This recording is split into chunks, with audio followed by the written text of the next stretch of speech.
Welcome back to the second fully edited role guide for WildRift, and this time we are going to cover everything you need to know for support. So let's start immediately with the draft like last time. In solo queue there are currently 3 specific enchanters that are highly contested and blindable: Milio, Yuumi and Lulu. All 3 of them are incredibly overtuned and difficult to beat in a solo queue environment. It's a massive team effort to win against these champions, and if they do lose, it's often linked to their inability to pilot these champions or the AD carry's inability to play theirs. For engaged champions, the best available blind picks are Ornn and Nautilus. But what are the benefits of Enchanter champions and what are the benefits of engaged champions? Let's break them down for you. Enchanters have absurd laning phase power due to ranged auto attacks while also having good base stats to go alongside with the theme of being super aggressive. They also empower AD carries to become even stronger than they already are. AD carries aren't weak, but they are fragile. It's about surviving, and enchanters ensure that AD carries get to deal a lot of damage without the fear of actually dying. Yuumi, Milio and Lulu do all the same thing thematically, empowering the AD carry. Currently, the most OP combos are Lucian and Milio, Milio and Tristana, Lulu and Tristana, and you can basically think, well, where this is going. You can basically do everything with a good hyper carry plus Enchanter. So you already know, like, Kai'Sa is here as well. With the Lucian rework, it's also really strong to pair up with Enchanters. The most common thing you're familiar with from PC here is Nami. As it stands, Lucian needs to be nerfed as he does too much damage under the right conditions, which are way too easily achieved. So just pick any of the champions above and you're more than fine. But what about Enchanter disadvantages? You lose the ability to face check and you rely on hard stomping people to a degree that your wallet is so big that you don't care for their damage anymore. Otherwise, you have to be very cautious on how you approach certain parts of the map, and especially those covered in fog of war. You are also less likely to force raw dives without waves as you are very fragile and can't take many shots, but you can prepare dives pretty well by poking the enemy thanks to you being a ranged champion. So the trade-off would be empowering your AD carry and lane presence for an immediate loss of map impact through diving, frontlining and vision control that's proactive. Mage or carry supports bank even more on stomping and just provide raw damage, not much else, with a few exceptions such as Ashe or Senna. Here it's all about the snowball effect of having more and more damage to put the enemy into a spot from which they cannot possibly recover from. You can also classify these supports as non-committal supports, which are usually very good in a pure solo queue environment because trusting anyone there is totally difficult. I'll explain more about this one a little bit later, but now let's talk about tank or engage supports. They usually offer a weaker super early laning phase due to them being melee based. However, thanks to access to the Resolve Tree and Relic Shield, they can simply chill out with too many worries. They also provide a good frontline, engage tools, a reliable way to face check Fog of War to gain vision control and force raw dives very easily due to their tankiness. Compositionally, it's a lot easier to play the game with that type of a champion on your team, which is the reason why these are typically picked in professional levels of play. But what are the downsides? Here we have the term committal, which is the counterpart to mages or enchanters. When you go in, you are in, and you need follow-up or you'll be smacked around and killed with 0 gain. However, if people follow up, you'll quickly notice how unbalanced these type of champions truly are. But there's one big thing. Engage supports need to spot for engages themselves and need to understand what is going on. If they make mistakes, they usually die for it, and even if they do the right play and people are oblivious, then they'll still die. And this isn't the case for Enchanter or Mage supports. They can simply throw around their silly little spells on cooldown and pretend to do something without little consequence. Because here the consequence is linked to the enemy understanding that they're just food if they use their cooldowns or walk up into places they're not allowed to be in. What about runes though? And here are some archetypes to stick to. Here it's going to be super easy. You're an Enchanter, you take Airy or Glacial depending on your champion's ability to utilize either. For your main tree, you usually pick up the Resolve tree with Font of Life, Bone Plating and Perseverance or Revitalize. For your second tree, you mostly pick up Transcendence. There are some more aggro setups that push the limits of your character, but for the sake of the simplicity, I won't talk about these right here. You're more than welcome though to tune into the stream, and if I happen to play support at that time, I will gladly show you. Next up, we have Mage supports. Here we're going to get a little bit more aggressive. Take up Comet, Scorch, Cheap Shot in your runes paired up with a Zombie Ward and either Bone Plating or Transcendence.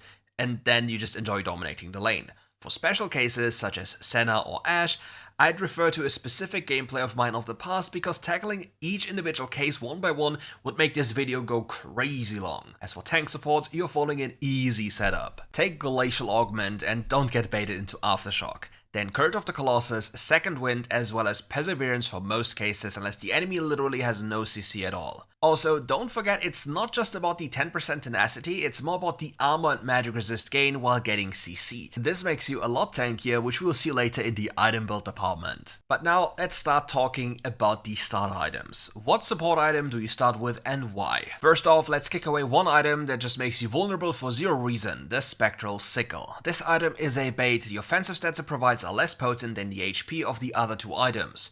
Personally, I would stay away from this item whatever you play. It neither offers you HP nor haste, but only a tiny amount of offensive stats. Keep in mind, HP can also be viewed as offensive stats because more HP equals to heavier trading because, well, you live longer. Now, how do you choose between the other two items? The easiest rule of thumb here is just take Ancient Coin in solo queue. Your chances of using Relic Shield for wave manipulation, accelerated level 2 plays, or map pressure are almost zero, so you just take the item with HP, haste, and auto stacking as long as you're close to minions. But what about Relic Shield, and why am I glazing it so much?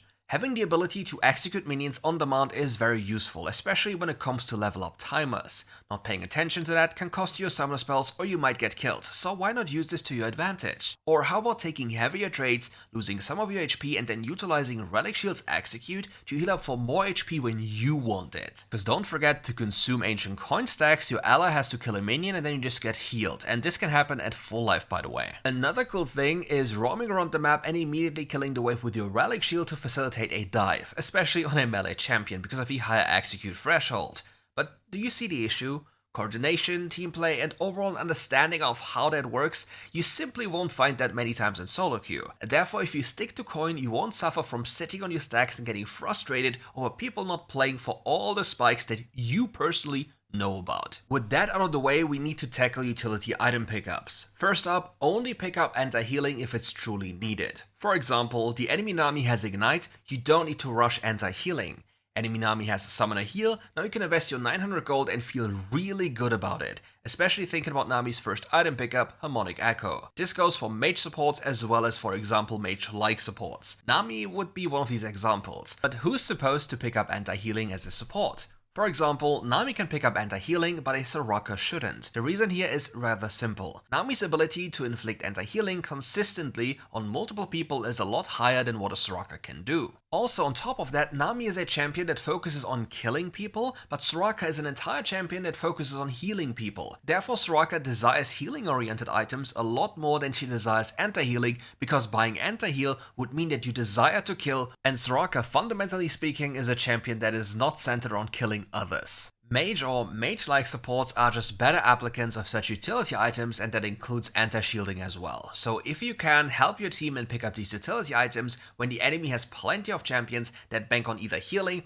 or shielding. That way you save carries on your team a lot of gold and enable them to carry in an easier fashion. On a side note, AD carry supports like Senna, Ashe, and Varus, or whatever you want to count into this category, can easily go Executioner's Calling and obviously Serpent's Fang. Melee supports, however, have only one good way of purchasing anti-healing, and that is Bramble Vest. The issue here, however, is that the enemy has to hit you. On top of that, in games in which Bramble or Thornmail is really good, you want to make sure to pick up Heartsteel for its massive amount of HP, which then synergizes with Thornmail's completion. So do yourself a favor and pick up a Bramble Vest after you complete your first item, unless your name is Braum. Then you can force the enemy to hit you by holding up your shield, which in return means it's fine to pick it up earlier. Plus, you don't really want to buy Heartsteel on Braum anyway. Protector's Vow and Redemption are simply better choices. One of the big melee support issues is that they cannot pick up anti-shielding. It simply doesn't work. And before we hop into laning, let's quickly tackle the archetypes for item builds to save yourself a lot of trouble, simply like we did for Braum. Healing or shielding based enchanters get Harmonic Echoes as fast as possible even before boots. Lulu, Milio, and Yumi, you're picked with a hyper carry usually, so rush Ardent even before boots.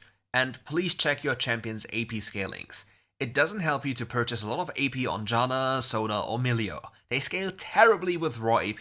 Focus on utility, supportive, and tank items that offer benefits to your team or just disadvantages to the enemy team. As an example, Redemption and Protector's Vow for your team or Frozen Heart against the enemy team. Nonetheless, nearly always pick up the Veil enchant because it's simply too broken. Tank Engage supports in solo queue? Go hardstyle and defensive boots. You can choose which one you rush first, both options are legit, but rush defensive boots help you to dive earlier and move around the map faster. The same applies to Enchanter supports if the AD carry is in a really bad spot and have to roam a lot. Rushing hardstyle helps you stack it earlier and get chunkier, and as an enchantment, nearly always go for Stoneplate. It empowers you way too much. It's quite literally a second health bar. For competitive play on engaged supports, you'd rather pick up Warmog's for the map pressure, as you never have to back again for HP reasons. It provides you with infinite time on the map, which means infinite pressure. As for mage supports, pick up your Boots of Mana and Luden's Echo, then you're good to go. Afterwards, go with the typical mage mid lane itemization.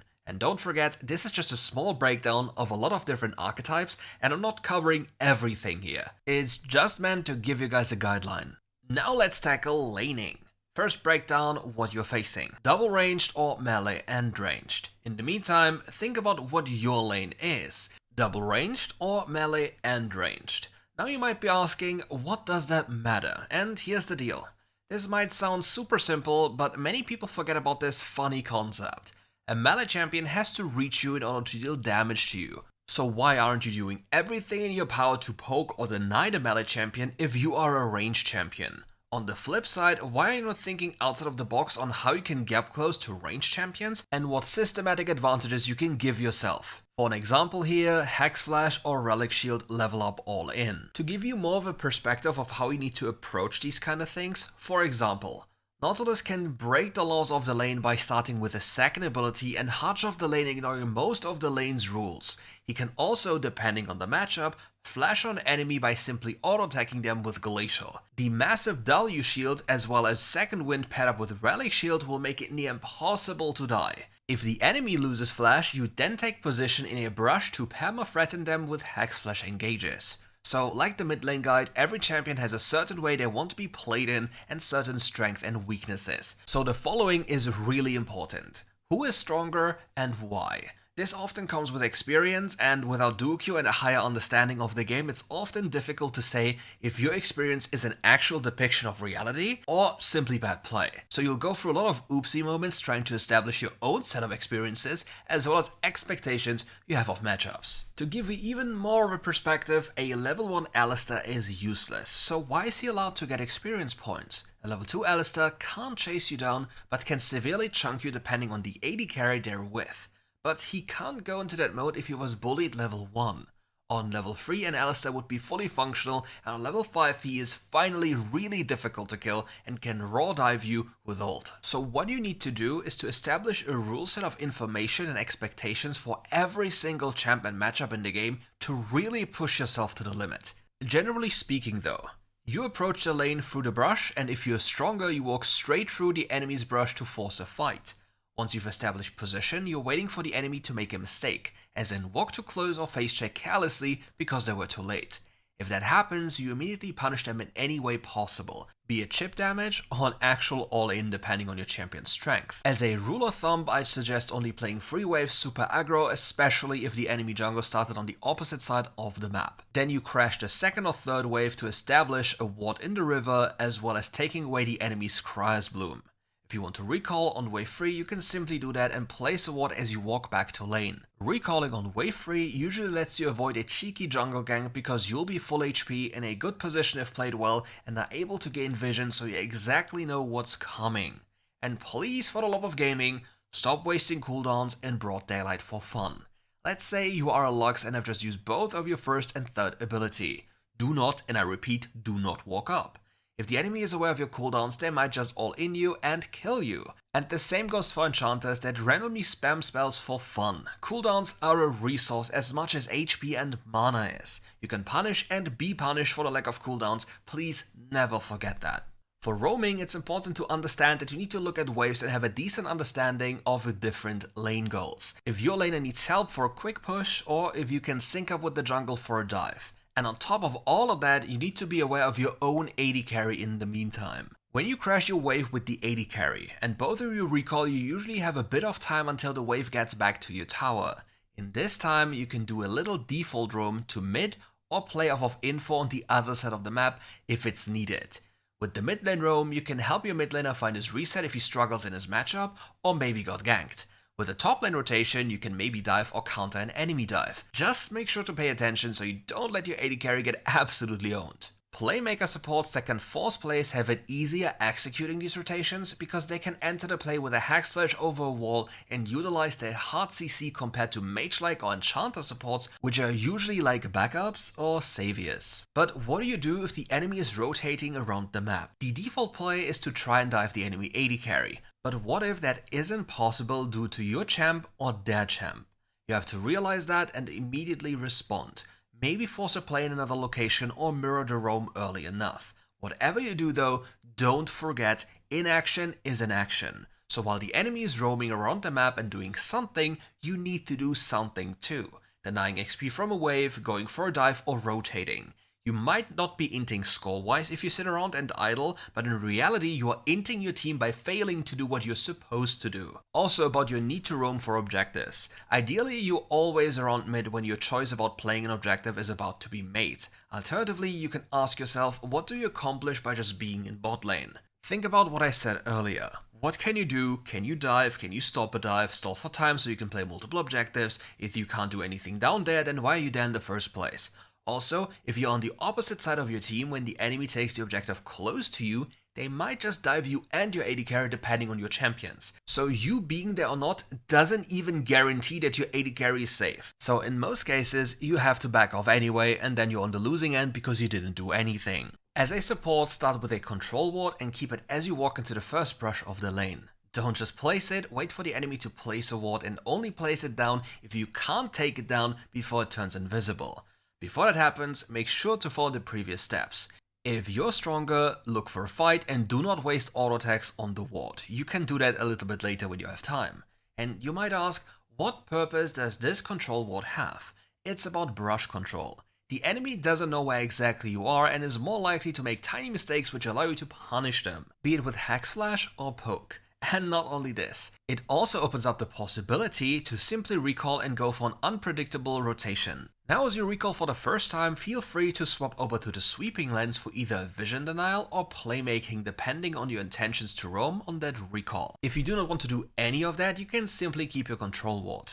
But the moment you do your last recall before the first objective, you should swap to the yellow trinket. You will have 2 charges immediately and can gain control around an objective if you do it early enough. You can also ward deep into the enemy jungle or defensively, it's all your choice. But just keep in mind to pay attention what your jungle wants to do. Alternatively, you can also just place 1 ward at each objective to see what the enemy team does and you can simply what you want to do after. After this is done, swap back to the sweeping lens or the control ward again and repeat the process for the next objective. Keep in mind, you might lose the already placed control ward when you place another yellow ward or use sweeping lens, but shifting vision is really important. Also keep in mind which side of the map is going to be played in the future. This is usually linked to the spawn of objectives like Dragon, Herald or Dragon and Baron. If only one objective is spawning, then you know which side is most likely to be played on and therefore can switch vision early enough to provide the biggest amount of information to make accurate plays off of. Also, here's a little trick for early game. You can sit in base and pretend to be AFK and then go to a lane in a delayed fashion. This works really well if your team has hard losing matchups or you have an unplayable matchup bot or a self-sufficient AD carry that can farm from super high range without being able to get denied, like Varus and Ezreal. With a super early game Homeguard, you can just zoom into a lane that you know would be losing and therefore slightly push towards your tower as the enemy was already trading. Depending on your champion, the enemy simply cannot get away from you and you can literally run them down and at least get their summoner spells for this tiny investment. But keep in mind, you also pay a price for that, or rather your AD carry pays it for you. Now onwards to the most burning and the most insane and most important question. How to deal with bad AD carries? It's quite simple. If you learn how to identify that they're really bad, which isn't easy to learn, but at some point you will need less than 1 second to realize that they're going to be useless the entire game, then you just don't care about them. This might sound really harsh, but if they do massive mistakes and literally don't know how to space, how to play matchups, how to deal damage with the wave, how to deal damage in general, how to trade, it won't matter if they're 10-0 or 0-10. They won't have a positive impact on the game. Many AD carries will be really upset about hearing this, but I'm sorry, it's the truth. I've played both sides so many times and I've seen it, please trust me. So to stop that from happening, the AD carries, it's time to learn how to play your role properly, so both you and your support can actually abuse this broken lane to the fullest extent. How does that sound? And who knows, maybe there'll be an actual AD carry guide. But yeah, if your AD carry is bad, you need to immediately reallocate your resources, because AD carries are like investments. If they are bad, you shouldn't invest more. Find someone new to invest in. Play the map with the jungle. Find anything to do. Even if it's bad on paper, you'll rarely be punished for it, because chances are the enemy support will sit in lane and do nothing unless they understand the concept of laning and roaming themselves. This is the sad reality, but it's up to you to use that to your advantage, especially in low MMR. How do you play teamfights? That's quite easy to break down here at least. For Enchanters, depending on your tankiness, you take a laid-back role and do what you're supposed to do. Empower your teammates, spot for dangerous spells coming into Veil, and only use cooldowns for useful members, and don't randomly spam all your Lulu spells on your tank top laner cause he dropped to 50% HP. You're also a damage resource for your AD carry. For mages, fish with your spells, poke, but stay back and don't get caught. Use your front line as a wall to gain access to choke points or better positions. Utilize Fog of War, especially if you have like ranged CC like a Lux with a Q, because well, you're a secondary carry damage wise. This also applies to AD carry like supportive carries. For engaged champions, you are the front line, the unsung hero that will go in and ask for their team to follow up. Nobody will appreciate your sacrifice, but I do. Your AD carries or teammates couldn't shine as they do without your work. You create space for the champions to be played in, and you sow cooldowns, you stun people to be ran down, you do everything. So find the most vital target to kill and hunt them down. Check their inventories for enchantments, look for people who are vulnerable to engages and punish them for being so. So don't just go in over eagerly to throw your Nautilus ult on someone with QSS when you have a victim right in front of you that dies instantly and has no extra layer of defense like QSS, stasis, or someone with a veil close to them. And then it's all about applying as much crowd control as possible. I don't really count Braum as an engage support, but for Braum it's more about applying as many passives to as many people as possible. For Nautilus, it's to attack as many people as possible to root them and blast them with his Riptide to slow them. So as a rule of thumb, Enchanters empower carries and save them. Mages or AD carry support champions look for picks from either traps or safer positions, and engaged champions create space, face check things for their team, and literally go in on the most vulnerable target they know can die. And with that, we are at the end. This could have been a lot longer and probably more than an hour if I wanted to talk about things in more detail, but that would make this video insanely long and insanely crazy. But if you're interested in learning more about this in general, you're more than welcome to schedule a coaching session with me. We'll work on everything you need to know to climb. This, by the way, applies to every single role in the game. And even if you're a Sovereign, there's probably a massive lot of things I can still teach you to make your gameplay even better. So thanks for watching and take care. See you tomorrow.